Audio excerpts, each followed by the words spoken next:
Good morning, children. My name is Vandana. And in the earlier classes, we had seen about chapter number 6, Components of Food.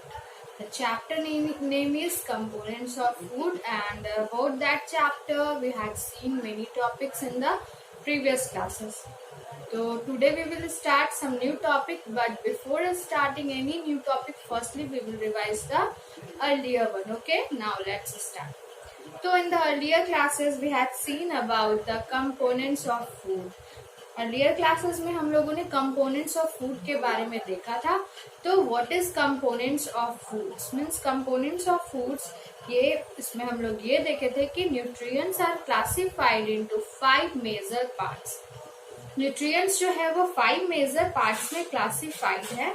और ये 5 major parts क्या क्या हैं, 5 major categories क्या क्या हैं, तो that is carbohydrates, fats, proteins, vitamins and minerals. ये 5 मेजर कंपोनेंट्स है, 5 मेजर इसके पार्ट्स ये है. और न्यूट्रिएंट्स ये जो है ये 5 मेजर पार्ट्स में डिवाइडेड है. और ये अलग अलग फूड से हमें अलग अलग न्यूट्रिएंट्स मिलती है. और अलग अलग जो न्यूट्रिएंट्स है वो हमारे बॉडी में अलग अलग तरीके का वर्क करते हैं, अलग अलग तरीके से हमारे बॉडी को वेल डेवलप करते हैं और हेल्दी एंड फिट बनाते हैं. ठीक है, तो 1 बाय 1 हम लोग इसमें ये देखे थे about the nutrients. But nutrients के अलावा अगर हम लोग देखें तो वाटर और रफेज भी हमारे बॉडी के लिए बहुत ही जरूरी होते हैं. ठीक है, क्योंकि वाटर और रफेज का भी हमारे बॉडी में बहुत ज्यादा इम्पोर्टेंट रोल है, ये बहुत इम्पोर्टेंट रोल प्ले करते हैं. तो ये सारी चीजों को हम लोग अर्लियर क्लासेस में देखे थे. और हम लोग कुछ डिफिशियंसी डिजीजेस भी देखे थे जो किसी न किसी न्यूट्रिएंट्स के कमी के कारण, लैक के कारण वो डिजीजेस होती है ना. तो फर्स्टली हम लोग देखे थे अबाउट द कार्बोहाइड्रेट्स. मैं डिटेल में तो नहीं बट शॉर्ट में आपको ये रिवाइज करवा देती हूँ, उसके बाद मैं न्यू वाले टॉपिक्स को एक्सप्लेन करूंगी. तो अबाउट द कार्बोहाइड्रेट्स हम लोग ये देखे थे कि कार्बोहाइड्रेट्स जो है वो major source of energy for the body play करता है, यानी कि हमारे बॉडी को बहुत ज्यादा एनर्जी देता है. तो ये जो कार्बोहाइड्रेट्स है उसके मेजर 2 टाइप्स होते हैं. कार्बोहाइड्रेट्स के कितने टाइप्स होते हैं? 2 टाइप्स होते हैं. The types are simple and complex. ठीक है, सिंपल होता है और कॉम्प्लेक्स होता है. ठीक है, अब glucose is the simple carbohydrates found in refined sugar. Glucose जो है वो सिंपल कार्बोहाइड्रेट्स होते हैं जो रिफाइंड शुगर में फाउंड होते हैं. You will find simple sugar in milk. जैसे सिंपल शुगर आपको देखना होगा तो आप जैसे मिल्क कैसा लगता है, सिंपल शुगर होता है, उसमें हनी, फ्रूट्स लाइक फ्रूट्स में शुगर केन, ग्रेप्स, मेलन, ये सब सिंपल शुगर में आपका आएगा. तो हम लोग अभी सिंपल शुगर के कुछ एग्जाम्पल्स देख चुके हैं. दे आर इजिली डाइजेस्टेड, और ये जो है इजिली डाइजेस्टेड हो जाता है हमारे बॉडी में. Okay, athletes are given glucose solution, और एथलेट्स को ग्लूकोज का सॉल्यूशन दिया जाता है क्योंकि एथलेट्स जब वो लॉन्ग रेस रन करके आते हैं तो उनका बहुत ज्यादा एनर्जी जो है वो कंज्यूम हो जाता है. तो उन्हें एनर्जी की, इमीडिएट एनर्जी की नीड होती है ना, तो उनको ये ग्लूकोज दिया जाता है. ठीक है, अब starch is present in rice and starch is a complex carbohydrate. सबसे पहले स्टार्च क्या है? वो कॉम्प्लेक्स कार्बोहाइड्रेट है. जस्ट अभी हम लोगों ने ये देखा कि कार्बोहाइड्रेट्स जो है 2 मेजर पार्ट्स में डिवाइडेड है. One is the simple and the second is the complex. तो सिंपल शुगर को हम लोग milk, some of the fruits, honey में देखें. और ये जो कॉम्प्लेक्स शुगर है ये आपको पाया जाता है स्टार्च में. तो starch is a complex carbohydrate. Starch जो है वो कॉम्प्लेक्स कार्बोहाइड्रेट है. और स्टार्च किन किन चीजों में प्रेजेंट होते हैं? तो starch is present in rice में होते हैं, व्हीट प्रोडक्ट्स में होते हैं, such as bread, pasta, cake, vegetables. ठीक है, वेजिटेबल्स में लाइक पोटैटो हो गए, स्वीट पोटैटो होंगे, इस तरीके से स्टार्च इन सब चीजों में प्रेजेंट होता है. और स्टार्च को कॉम्प्लेक्स शुगर, ठीक है ना, स्टार्च कॉम्प्लेक्स टाइप्स हो गया. द प्रेजेंस ऑफ स्टार्च और शुगर कैन बी डिटेक्टेड. और मतलब किसी भी फूड आइटम्स में स्टार्च प्रेजेंट है कि नहीं, शुगर प्रेजेंट है कि नहीं, इसको हम लोग कुछ ना कुछ केमिकल रिएक्शंस के थ्रू, सिंपल केमिकल्स के थ्रू हम लोग ये उसको डिटेक्ट कर सकते हैं कि उसमें ये चीजें प्रेजेंट है या नहीं. तो हम लोग कुछ एक्टिविटी भी लास्ट टाइम डिस्कस किए थे, बट नाउ मैं अभी एक्टिविटी को डिस्कस नहीं करूंगी क्योंकि विदाउट साइंस लैब ये एक्टिविटी अच्छे से आपको समझ में नहीं आएगा, लेकिन बस आप समझ सकते थे तो मैं आपको अर्लियर के क्लास में ये समझा दूंगी, ठीक है। उसके बाद न्यूट्रिएंट्स में कार्बोहाइड्रेट्स के बाद हम लोगों ने फैट्स को रिवाइज किया था, है ना, मतलब फैट्स को पढ़ा था, जो अभी हम लोग रिवाइज करेंगे। तो fats form an important part of our diet. Fats भी हमारे डाइट का इम्पॉर्टेंट पार्ट है। Fat is also important part of our diet, okay. Fat also provide energy. Fat भी एनर्जी प्रोवाइड करता है, in fact little more energy as compare to carbohydrate. Means carbohydrate से अगर हम फैट्स को कंपेयर करें, दोनों हमें एनर्जी ही प्रोवाइड करता है। Fats and carbohydrates both are energy giving food, ये तो है। लेकिन अगर कार्बोहाइड्रेट से फैट का कंपैरिजन करें तो हम ये कह सकते हैं fats give more little energy than carbohydrates, okay. Fats are used as energy stores in our body. Fats जो है हमारे बॉडी में एनर्जी को स्टोर करके रखता है ना। Sources of edible animals fats, मतलब एनिमल्स फैट से भी हम लोग को ये एनिमल्स के थ्रू भी, मतलब सोर्सेज ऑफ एडिबल एनिमल, मतलब जो एडिबल यानी जिसको हम लोग ईट करते हैं, उसके थ्रू भी हमें फैट्स मिलता है, like cod, liver oil, butter, है ना, बटर, घी, ये सब हमें कहाँ से मिलता है? एनिमल्स के थ्रू मिलता है। मिल्क के थ्रू, मिल्क हमें कहाँ से मिलता है? From the animal. चीज, ठीक है, ये सारी चीजें। Fats are obtain from milk, meat etcetera, है ना, मिल्क से, मीट से एक्सेट्रा, ये सब चीजों से भी हमें फैट्स ऑब्टेन होता है। सोर्सेज ऑफ एडिबल, वो तो एनिमल की बात हो गई। एडिबल प्लांट्स के थ्रू फैट्स, किन किन प्लांट्स के थ्रू हमें फैट्स मिलता है? तो पीनट हो गया, soybean, sunflower, sesame, coconut, olive and vegetable oils, okay. The presence of fats also can be detected with the help of simple test। कुछ सिंपल टेस्ट से हम लोग इसको भी डिटेक्ट कर सकते हैं कि इन चीजों में फैट्स है या नहीं, ठीक है। कुछ एक्टिविटीज वगैरह है। नेक्स्ट जो हमारा था दैट इज प्रोटीन। तो protein are an essential components of our diet. Protein भी हमारे डाइट का एसेंशियल कंपोनेंट्स है, ठीक है।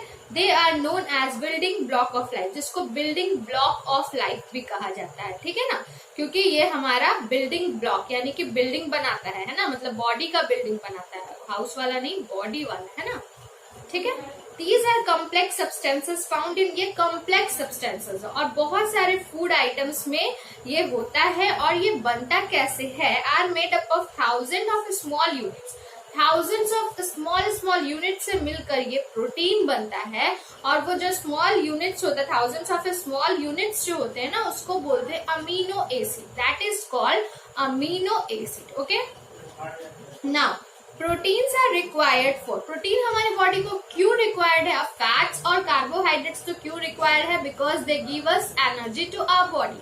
बट प्रोटीन हमारे बॉडी को क्यों रिक्वायर है? For the growth and repair of worn out parts of the body, यानी कि जो भी वर्न आउट पार्ट्स है हमारे बॉडी के, उसको रिपेयर करता है और हमें आना ग्रोथ बढ़ाता है ना, इसलिए प्रोटीन की जरूरत होती है हमारे बॉडी को।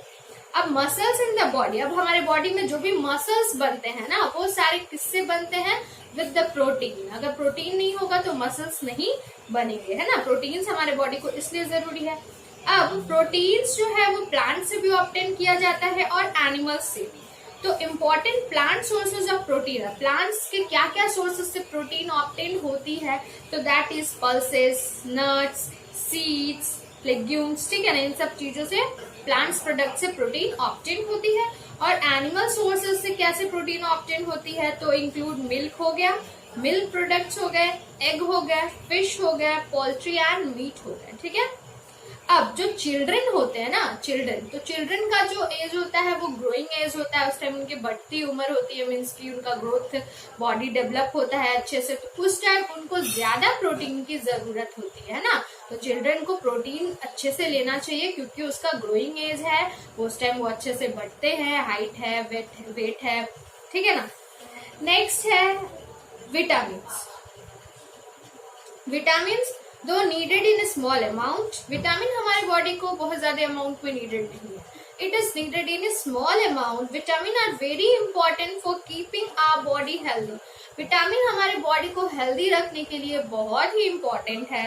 There are a number of vitamins which our body needs and each of these found in different food items. सब अलग अलग फूड आइटम से अलग अलग विटामिन, मतलब बहुत सारे विटामिन होते हैं और अलग अलग फूड आइटम से अलग अलग विटामिन हमें मिलेंगे, ठीक है।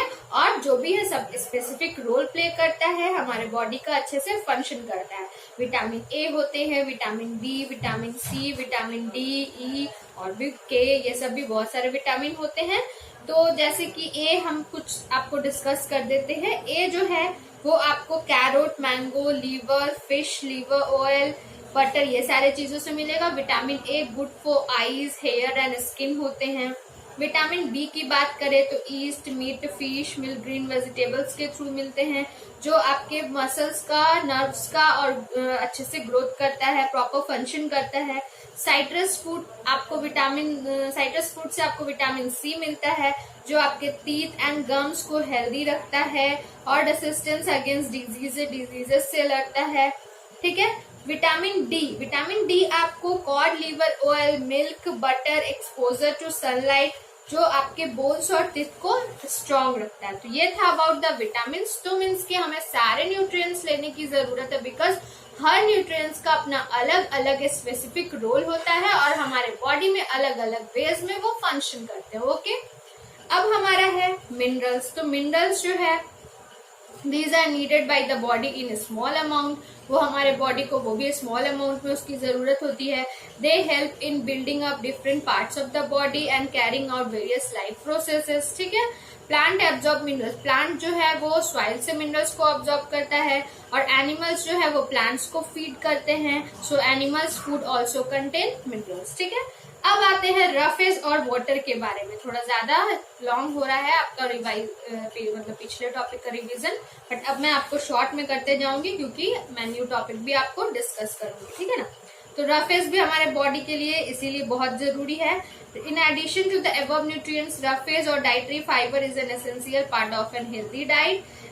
रफेज का फंक्शन क्या होता है ना, वो हमारे बॉडी से the main function of roughage is add bulk to the daily diet को बल्क ऐड करता है। ठीक है ना। ये हमारे बाउल मूवमेंट को प्रॉपर करता है। आप ये समझिए, हमारे बाउल मूवमेंट को प्रॉपर करता है।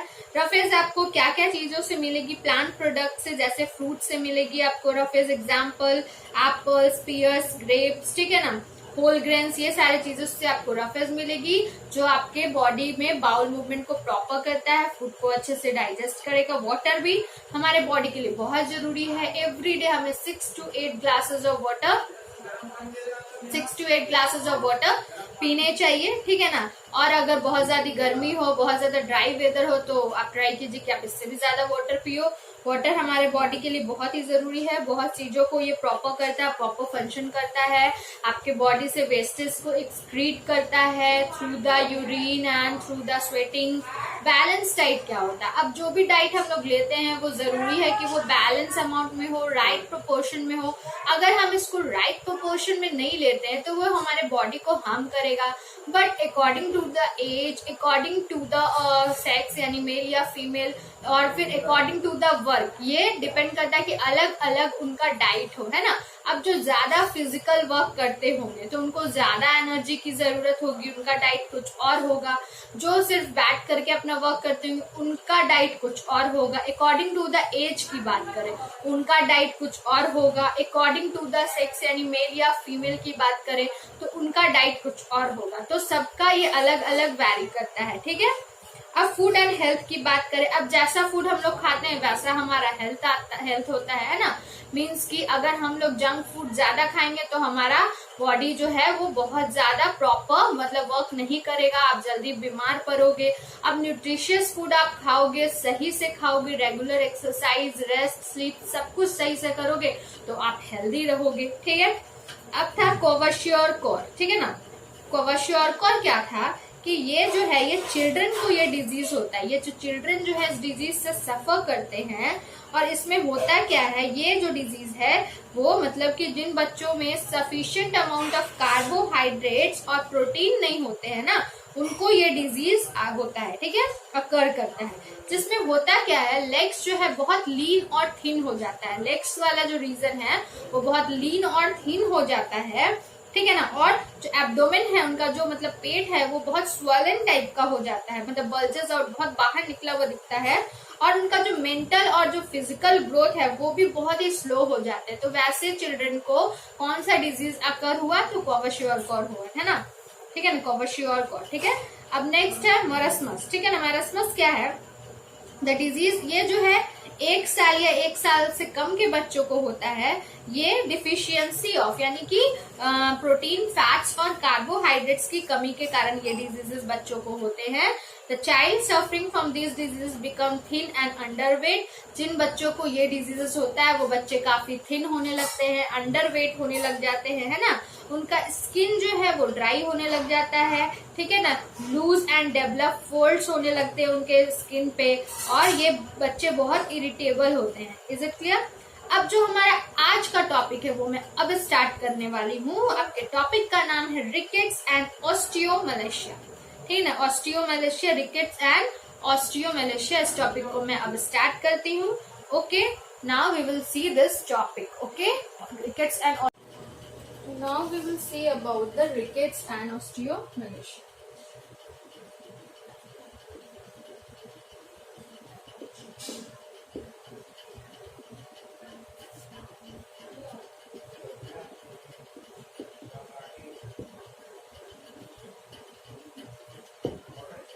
Okay, so this is your today's topic, है ना। rickets and osteomalacia क्या होता है? Vitamin D deficiency causes rickets and osteomalacia. Vitamin D की कमी से, ठीक है ना, lack of vitamin D, vitamin D के लैक के कारण ये डिजीजेस आपको रिकेट्स और ऑस्टियोमलेशिया होता है, ठीक है। नाउ एडल्ट्स, ऑस्टियोमलेशिया क्या है? ये है adults rickets. Okay, now and vitamin D deficiency caused rickets, osteomalacia that is adult rickets, है ना। In rickets bones become soft and deform, ठीक है ना। रिकेट्स में क्या होता है, बोन्स जो होते हैं वो सॉफ्ट होने लगते हैं, bones become soft and deform, ठीक है ना, deform, bones become soft and deforms and legs become bow shape. Legs का शेप कैसा होता है, लेग्स का शेप बो शेप का होने लगता है। ओके, इस तरीके से हो जाता है इस डिजीजेस में। Now chest become pigeon type, chest का शेप कैसा हो जाता है, चेस्ट बिकम पीजन टाइप, ठीक है ना, chest become pigeon type. Okay, there is bending of the spine, और स्पाइन जो है वो बेंड होने लग जाता है, स्पाइन जो है वो बेंड होने लग जाता है। इस तरीके से हम लोग देख रहे हैं यहाँ पे about the rickets and osteomalacia, about the rickets and osteomalacia. Okay, there may be also pain in bones and loss of tooth, ठीक है ना, और पेन इन बोन्स, पेन होने लगता है बोन्स में, और लॉस ऑफ टूथ, ठीक है ना, लॉस ऑफ टूथ, ये सारे चीजें होने लग जाते हैं। Osteoporosis is a disease of bones that leads to increased risk of fracture. अब osteoporosis जो डिजीज है वो क्या करता है, वो फ्रैक्चर होने पे मीन्स की बोन्स को इतना ज्यादा ये कमजोर बना देता है जिसके कारण इंक्रीज रिस्क इन फ्रैक्चर, मतलब कि फ्रैक्चर का रिस्क जो है वो बढ़ने लग जाता है। ओके, तो यहाँ पे हम लोग क्या देख रहे हैं about the rickets and osteomalacia, जो आपको लैक ऑफ विटामिन डी के कारण होता है, मीन्स कि विटामिन डी की कमी के कारण ये डिजीजेस होते हैं, जिसमें बोन्स जो है वो सॉफ्ट और डीफॉर्म्ड होने लग जाते हैं, लेग्स जो है वो बो शेप्ड का होने लग जाता है ना, चेस्ट जो है वो पिजन टाइप दिखने लग जाता है, स्पाइन जो है वो बेंड होने लग जाते हैं, बोन्स में पेन होने लग जाता है, लॉस ऑफ टूथ, इतने सारे प्रॉब्लम्स आने लग जाते हैं जब रिकेट और ऑस्टियोमलेशिया अकर करता है किसी भी पर्सन को। तो ठीक है, यहाँ पे मैं आपको यहाँ पे शो करूंगी, picture is not here in the book, otherwise I will definitely so you now. तो यहाँ पे हो गया रिकेट्स एंड ऑस्टियोमेलेसिया, आप समझ गए कि लैक ऑफ विटामिन डी के कारण होता है और क्या क्या प्रॉब्लम्स इसमें आते हैं। अब हम लोग नेक्स्ट देखेंगे, ये सारे जो भी हम लोग अभी तक देख रहे हैं ना, that is the deficiency diseases, ठीक है। अब हम लोग देखेंगे अबाउट द अनेमिया, ठीक है। Now we will see about the anaemia.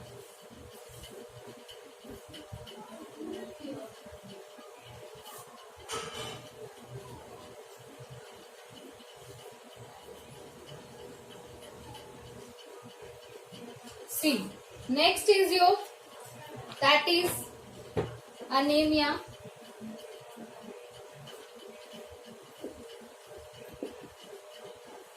Okay, about the anemia we will see, ये होता है lack of iron in blood, मतलब blood में आयरन की कमी होती है। In blood there is lack of iron, then it caused this disease, this is anemia. Okay, now red blood cells carry oxygen around the blood, ठीक है ना। Red blood sales क्या करते हैं, RBC, red blood sales carry oxygen, red blood sales जो है वो carry oxygen around the body. ये अराउंड द बॉडी में, अराउंड दी बॉडी में क्या करते हैं, ऑक्सीजन कैरी करते हैं। ओके, ऑक्सीजन को कैरी करते हैं पूरे बॉडी में। नाउ ऑक्सीजन कैरी करते हैं in an iron rich pigment called, in an iron rich pigment जिसको बोला जाता है haemoglobin.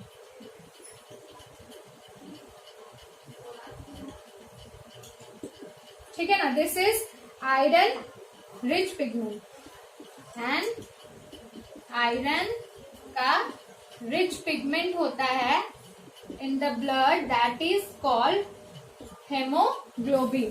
Okay, now anemia is caused when there are too few red blood cells or not enough hemoglobin in blood. Anaemia कब cause करता है, कब होता है, जब बहुत ही कम रेड ब्लड सेल्स और ज्यादा हेमोग्लोबिन आपके ब्लड में नहीं होता है। मीन्स की आरबीसी और हेमोग्लोबिन वेरी फ्यू, बहुत ही कम होते हैं आपके बॉडी में, तब ये डिजीजेस अनीमिया अकर करता है।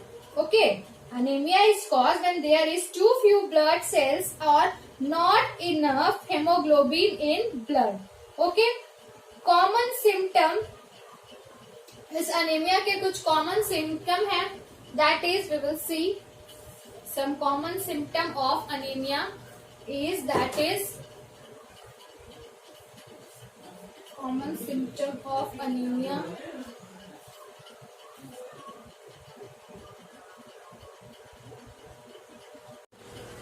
तो यहाँ पे हम लोग देखेंगे कि अनीमिया के कॉमन सिम्टम ऑफ अनीमिया। तो कॉमन सिम्टम ऑफ अनीमिया, आपको वीकनेस फील होगा बहुत जल्दी, टायर्ड इजली, बहुत जल्दी आप थक जाओगे, feels breathless on little exercise, मतलब थोड़ा ही सा एक्सरसाइज जब आप करोगे तो आप ब्रीथलेस फील करने लगोगे, मीन्स की आपको सांस की कमी फील होने लगेगी, ब्रीथलेस टाइप ऑफ फील करने लगोगे। स्किन बिकम पेल, यानी कि जो आपका स्किन है वो येलो कलर के होने लग जाएंगे, है ना, येलो येलो टाइप के दिखने लगेंगे। लॉस ऑफ एपिटाइट, एपिटाइट का मतलब होता है भूख में कमी, मीन्स कि आपको बहुत कम भूख लगना स्टार्ट हो जाएगा, आपको जल्दी भूख ही नहीं लगेगा।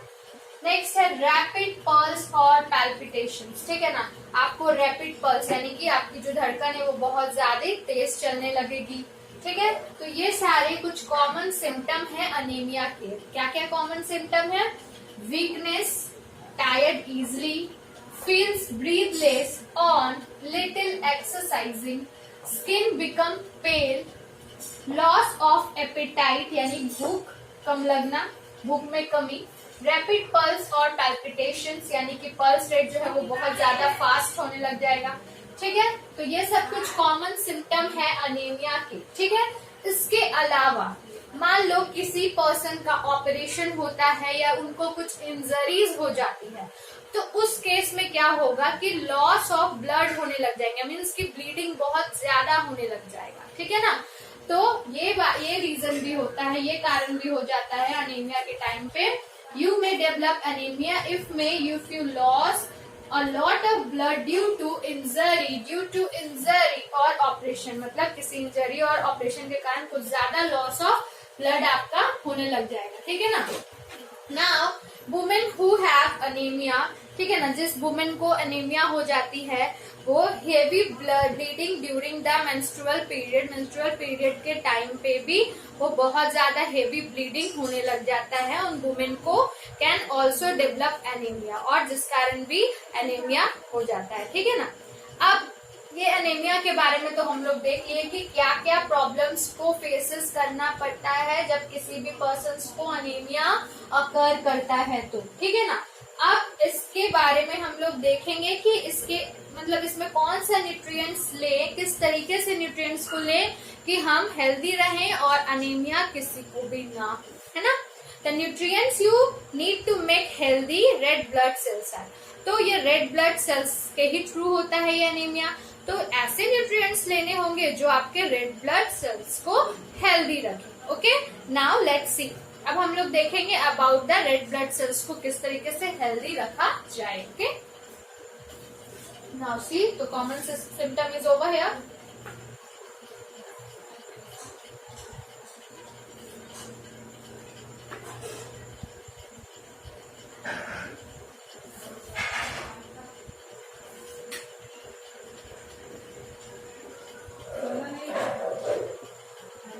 ठीक है, एनीमिया के बारे में हम लोग देख रहे हैं, तो अब यहाँ पे हम लोग देखेंगे कि आरबीसी को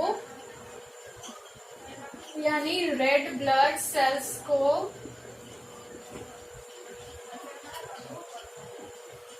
कैसे हेल्दी रखें। Okay, now point number 1, good sources of iron, ठीक है ना, वैसा फूड खाएंगे जिसमें काफी ज्यादा आयरन हो, है ना, good sources of iron. Okay, good sources of iron वाले फूड को ईट करेंगे। Good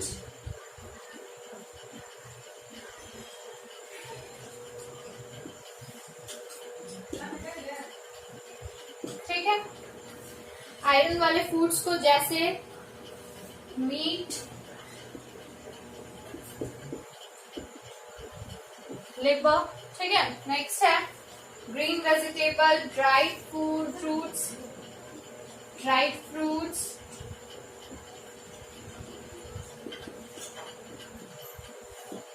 green vegetables, pulses etcetera, ठीक है। ये सारे फूड को ईट करके हम अनीमिया से बचेंगे। नाउ अनीमिया हो जाए तो भी हम ये सारे फूड्स को खा करके रेड ब्लड सेल्स को हेल्दी कर सकते हैं। Now good sources of vitamin B12, ठीक है ना, good sources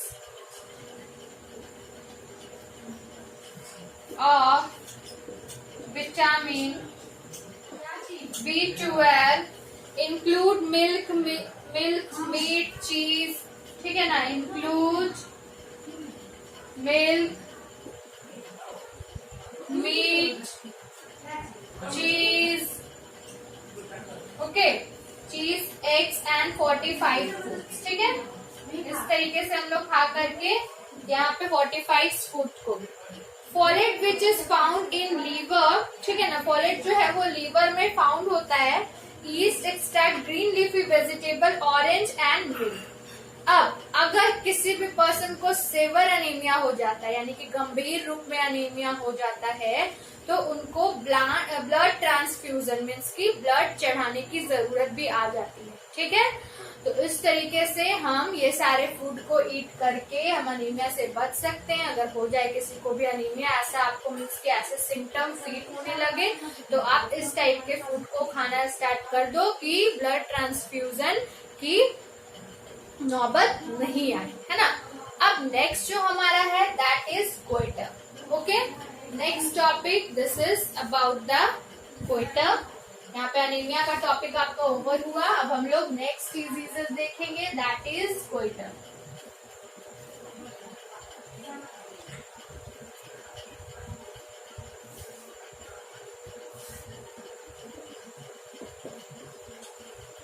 Okay, about the goiter we will see it is caused due to the iodine deficiency, यानी कि आयोडीन की कमी के कारण ये डिजीज होता है।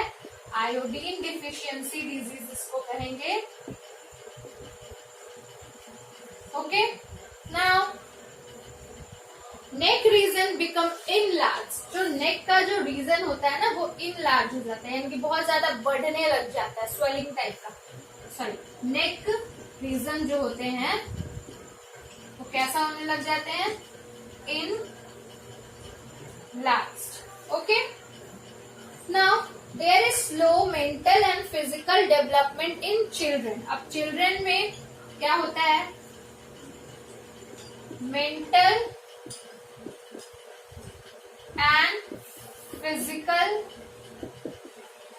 डेवलपमेंट जो है वो स्लो होने लग जाते हैं। Is it clear? तो गोइटर में ऐसा ही होता है। गोइटर जो है वो आयोडीन डिफिशियंसी है, यानी कि नमक आयोडीन की कमी से होती है। उसमें होता क्या है, नेक रीजन इनलार्ज होने लग जाता है। चिल्ड्रन को जब होता है तो उनका जो मेंटल और फिजिकल डेवलपमेंट है वो काफी स्लो होने लग जाता है। ओके, अब नेक्स्ट है आपका topic, that is obesity. Obesity यानी कि मोटापा, है ना। तो ओबेसिटी को हम लोग देखेंगे।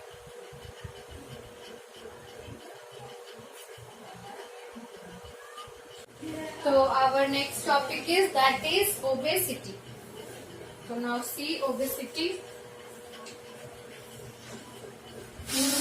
Obesity is the next topic, that is obesity यानी कि मोटापा। ओके, तो obesity कैसे होता है? ओके, तो disorder can also be caused if excessive nutrients are taken as food. अगर हम लोग एक्सेसिव यानी कि ज्यादा न्यूट्रिएंट्स ले लेंगे एज फूड तो भी ओबेसिटी हो सकता है। नाउअडेज आजकल तो चिल्ड्रन जो है वो बहुत ज्यादा lot of fast food, junk food like burgers, pastries, samosa, chips ये सब खाने लग गए हैं, जिस कारण से भी ओबेसिटी होता है। These food items contain a lot of carbohydrates and fats. और ये जो भी फास्ट फूड है, फास्ट फूड में बहुत ज्यादा क्या होता है, कार्बोहाइड्रेट्स एंड फैट्स होते हैं। कार्बोहाइड्रेट्स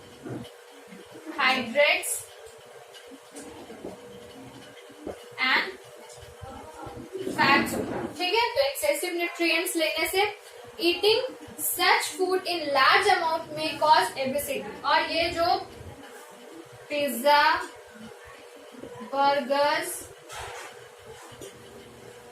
ठीक है ना, चिप्स एक्सेट्रा, ये सारे एक्सेसिव अमाउंट में अगर आप लेते हो तो these food item contain a lot of carbohydrates and fat, जिस कारण से eating such food in large amount में कॉज ओबेसिटी, जिसके कारण ओबेसिटी होता है।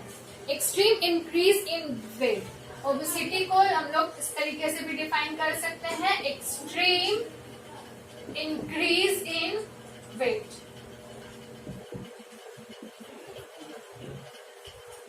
Okay, now obesity is a condition in which excess body fats get accumulated. ठीक है ना, obesity ये कंडीशन जिसमें बॉडी में एक्सेस फैट एक्यूमुलेटेड हो जाता है, मीन्स कि जमा हो जाता है, and affects the health of a person, और जो किसी भी पर्सन के हेल्थ को काफी अफेक्ट करता है। Obesity is also cause due to less physical activity. अब ओबेसिटी जो है बहुत कम फिजिकल एक्टिविटीज करने के कारण भी होता है, ठीक है। फिजिकल एक्टिविटीज कम करना, obesity is also cause due to less physical activity and it can lead to other complication like heart problem, और अदर भी कॉम्प्लिकेशन क्रिएट करता है लाइक हार्ट प्रॉब्लम भी इसके कारण होने लग जाते हैं, ठीक है। Now certain food items containing chemicals like food colors, मतलब कुछ फूड आइटम्स में केमिकल्स होते हैं, फूड कलर्स होते हैं, preservatives are also harmful for health, we should avoid such food। तो हम लोग को उस टाइप के फूड को अवॉइड करना चाहिए। ठीक है ना। तो ओबेसिटी एक्सेस ऑफ न्यूट्रिएंट्स लेने के कारण भी होता है। एक जगह बैठे रहो, कोई भी फिजिकल एक्टिविटीज नहीं करो, बहुत ज्यादा फास्ट फूड खाने से होता है, ये सारे रीजंस है ओबेसिटी के। तो इसीलिए आप जो भी खाओ वो बैलेंस अमाउंट में खाओ, राइट प्रोपोर्शन में खाओ, ज्यादा आउटसाइड के फूड नहीं खाओ, न्यूट्रिशन वाला फूड खाओ और सबका अमाउंट राइट होना चाहिए। लेकिन उसके साथ ही आपको फिजिकल एक्टिविटीज भी करनी है, लाइक एक्सरसाइज, प्लेइंग, ठीक है ना। ये सारी चीज करोगे तभी आप हेल्दी रहोगे, ठीक है। और आपको इस टाइप के फूड को अवॉइड करना चाहिए, कभी कभार सही है बट रेगुलर नहीं, ठीक है। अब वॉच योर हेल्थ।